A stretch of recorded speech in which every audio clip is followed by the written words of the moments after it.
Most of the time on this channel, I'm here to talk about just one legend, but this week, not so much. This week we're going to look at Jhin, Virtuoso, and more.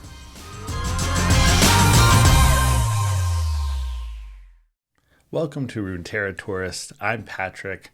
I don't know anything about these people yet, so let's learn about them together. When the cards for Unleashed were spoiled, I was genuinely interested. I mean, everything costing 4, the legend ability. Whatever this guy was about, Riot was fully committed. And for good measure. Apparently Jhin is one of the most highly regarded champions in all of League of Legends, considered one of the best designed. I mean, the cohesion between his lore, the gameplay, his voice lines, which I think he has many, like the most in the game, and his music all stands out significantly in a roster of over 160 different champions. And the players who main him are very, very intensely committed. I mean, his high skill ceiling, high reward, playstyle unlike anything else that's in the game. The lore fans seem to consider it one of Riot's best designed villains, and he's highly respected, sometimes even a little feared, which I think is probably the way he would genuinely appreciate it. But with a reputation like that, how did he translate over in Riftbound? His real name is unknown. Nobody knows it. Kata Jhin is the stage name he used while working as a stagehand in Jhin's traveling theaters and opera houses. And so basically, the most terrifying serial killer in Ionia is practically anonymous. Average face, unremarkable appearance, I kind of relate to that, but without the mask and the white coat, or his finery as he calls it, he disappears into the crowd without effort. And so the mask is basically his costume that he puts on while he's performing. Loose term of performance, I suppose. He started killing between ages of 19 and 21, working with knives, and he would compose the bodies, staging them in these artistic displays, or artistic to a serial killer, I suppose. But it was horrifying in the way that militia, demon hunters, and Wuju masters were completely unprepared to investigate this. And it's an interesting note that the gore is never described. It never shows how he kills or what he does. It's usually the aftermath that is spoken about. So Riot consistently shows that rather than the act itself. So you're left to imagine what he did, what these acts are, which is probably more terrifying in itself. It reminds me of Fight Club, the scene where the narrator is beating up Angel Face and you never actually see him do the deed itself per se. You're focused more on the reactions of the crowd, and that's way more horrifying than actually see him commit the acts himself. And this kind of has that feel to me. He's particularly meticulous to the point of compulsion. I mean, the short story that's written about him talks about how everything is done in 4s, and he's cleaning his gun for the 4th time, even though he hasn't used it in a while. And so it's almost to levels of OCD. It's also interesting to note that his name is Jhin, which is 4 letters, and there's something about this dynamic between 4 in Mandarin, which I'm going to butcher, so bear with me, but my understanding is it's shi, whereas there's a similar meaning to shi, which is death. So like they're very close in sound, and yet, you know, you can see the 4 and death relation, like just separated by a slight tone that I probably butchered. I apologize in advance if I did. So the Council of Jhin exhausted all their resources between armed militias, demon hunters, Wuju masters, and eventually they landed on Master Kusho, and his teenage son Shen and star apprentice Zed were sent out to hunt down this demon. They called him actually the Golden Demon. Basically, the idea with Master Kusho calling him that is trying to prevent the public from deeming the idea that a human is capable of such horrors. And so he said that there was some supernatural creature that was causing all of this. So many of the townsfolk believed that there was just demon hunting people for sport, basically. And so they hunted Jhin for, take a guess, yeah, you got it, 4 years, until they were finally able to find him. But in the meantime, Master Kusho had started to get old, and Shen was suddenly becoming somber, losing his wit. Zed started to fall behind on his studies and started to get a little bit more erratic. And so Jhin basically was causing psychological warfare with these guys, like knowing that he was being hunted by them and still choosing to hide in the shadows, not just toying with them. He never encountered them that often. So these hunters just kind of started thinking that maybe he didn't exist. I mean, they were struggling.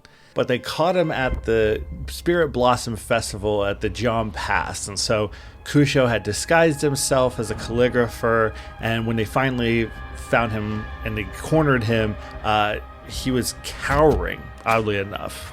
He wasn't threatening. He wasn't menacing. He was just hiding away in a corner, like sobbing in tears. So after all of these years of hunting him, Zed wanted to kill Jhin on the spot, but was stopped by Master Kusho because he felt that if they killed this person, it would confirm that a human was capable of all of this madness and destruction. And so rather than doing that, he had him locked away at the Tula Monastery and basically imprisoned him there, also hoping that it would redeem this young killer. Zed never forgave him for this mercy, and so the resentment lingers on. And there's a comic about Zed and Shen and Master Kusho that pretty interesting read, to be fair, but it kind of goes through that transition from being his apprentice to the resentment that he had and how that affects things like, you know, the fact that they're going to be in the next set for Riftbound,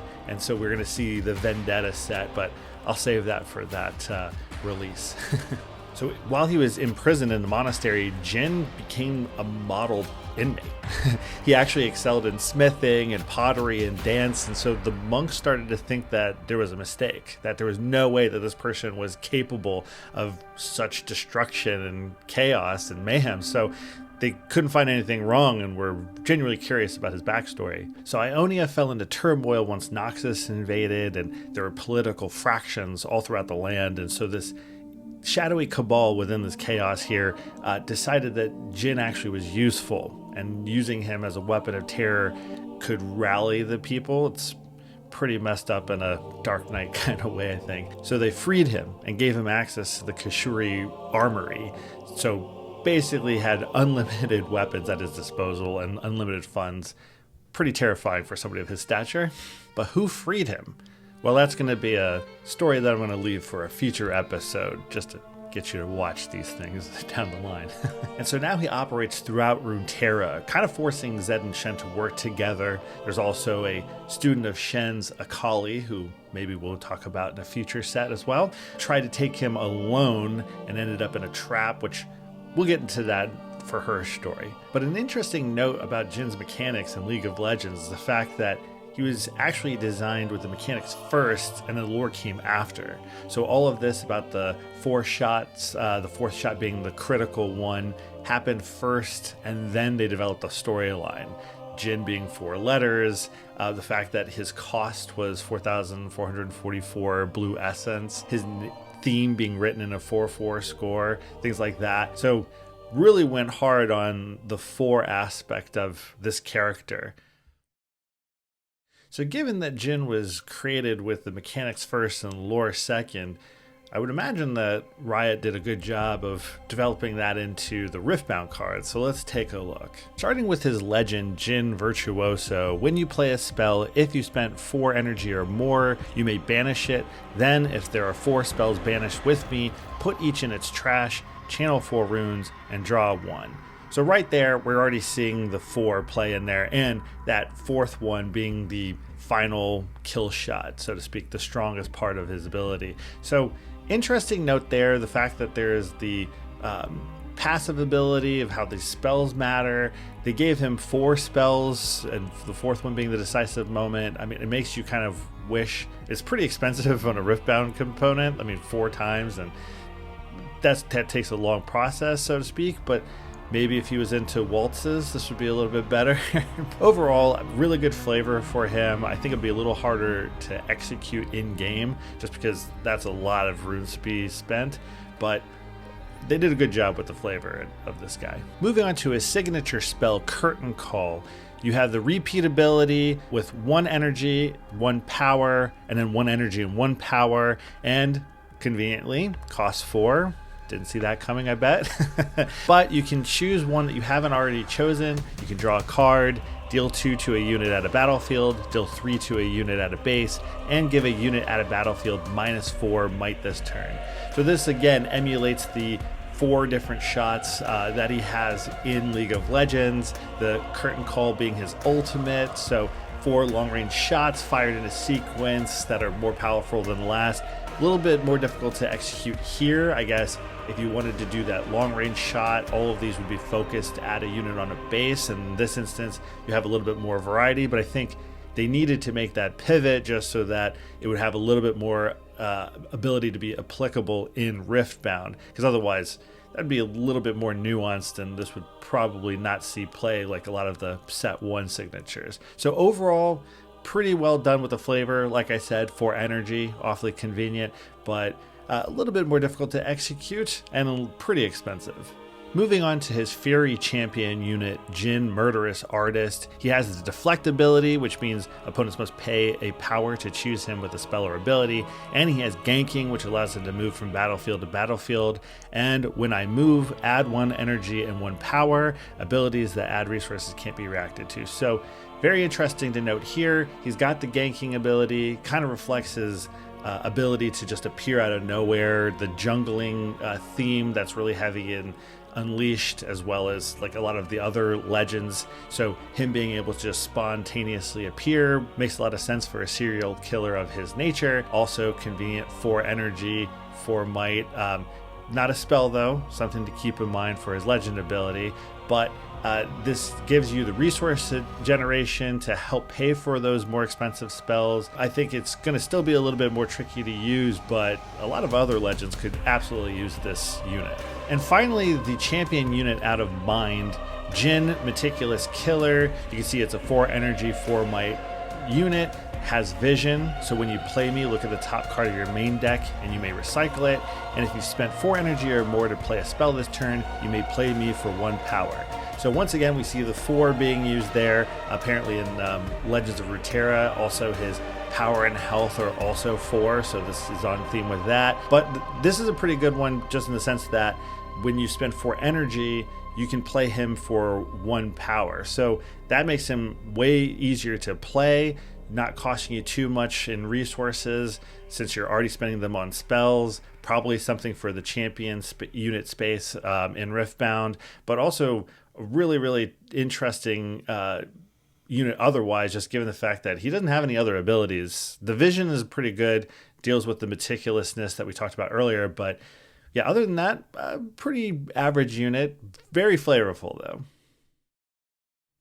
So Jhin is operating in that red-blue space that is occupied by Rumble and, more importantly, Kai'Sa. So being an aggro control hybrid that he is, it's going to be a little finicky to use. I think Kai'Sa does a lot of the things better and has access to good cards that are going to make her a little bit more meta-oriented, but he's pretty fun. I mean, playing aggressively, everything that he embodies with the 4 energy spent for spells. Very spell heavy, could be pretty fun. Be a little difficult in the current meta given the fact that you have other legends that have access to defies and stuff like that, all the counter spells and some of the counter spells that are coming out in this game. So that could be a little tricky for him to use or to be successful, but overall, flavor wise, really good. Just probably going to be tricky to use in the upcoming meta. But the cards are strong. I mean, flavor-wise, that is. You know, everything that Riot took such care in developing him with League of Legends and the lore that's behind him very much translates over to Riftbound. He was an intriguing legend for me when he first got revealed, not knowing much about him. And so I think while I may not necessarily play him in the upcoming meta, I think he definitely drew out some intrigue for me, particularly with the upcoming legends that we're going to see in Vendetta with Zed and Shen. So something for me to keep an eye on, see how it gets developed. Riot doesn't seem to be doing a lot in developing lore these days, but I think maybe it would be interesting if they start to pivot and do stuff like that, more of these cinematics that could be really cool. I mean, he's influenced a lot of other legends too, so maybe we'll see him threading around other stories as well and other legends and their abilities. But after experiencing all of that, I'm sure I might have missed something. I mean, he's got such good depth to his lore. So for any of those League of Legends players, let me know if I missed anything, and also how you feel Riftbound did in translating Jhin over into the card game. Do you think Riot left anything on the table there, something that we could maybe see in the future? Let me know in the comments below. One more legend to do before the pre-Rift event, so look forward to that. I'm going to be trying to drop these episodes a little bit more regularly since we still have plenty of more legends to discuss, and I want to talk about my experiences with the pre-Rift event, which are coming up next week already. So make sure to stay tuned for that, but in the meantime, thanks for watching.